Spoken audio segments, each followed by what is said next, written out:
I was newly married. It's our first Christmas coming up, and sometime long about November, my wife over dinner says, maybe we should go see my family for the holidays. Gulp. Because I'm a skilled communicator, I look her in the eye and say, let me check my work schedule and get back to you. She brought it up again a couple weeks later, and I kind of pulled airfare sure is expensive around the holidays. And she rolled her eyes, and I thought, oh, I stink at this. I'm teaching communication lessons, and I'm not communicating. I'm a hypocrite. So I thought, I've got to do something. I've got to talk to her. But I knew that it wasn't going to go well.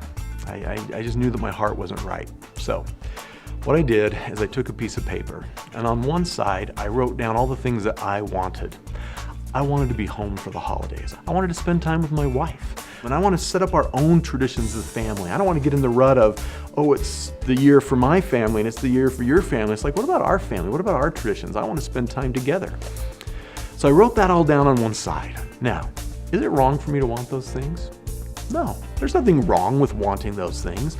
The only thing that's wrong is that it's all I wanted.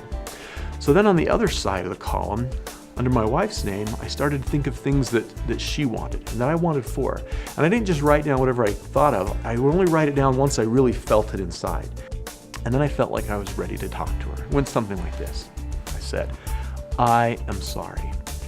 You've been asking about going to visit your family, and I've been putting you off. It's not right. I should be treating you better. I'm sorry for that. I want to spend time with your family. That's important to me. I want to get to know them better.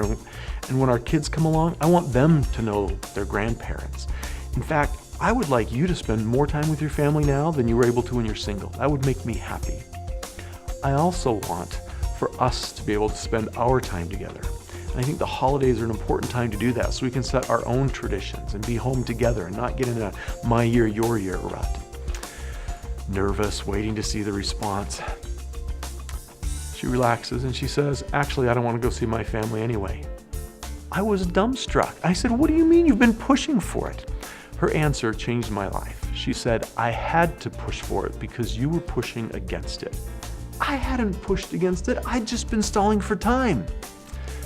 But in my heart, I was pushing against it. It wasn't my actions. Well, it was my actions, but they were really a reflective of my motive. She could tell in her heart that I was resistant, that my motive wasn't right. And it wasn't until I got my motive right that she could open up and be honest with me.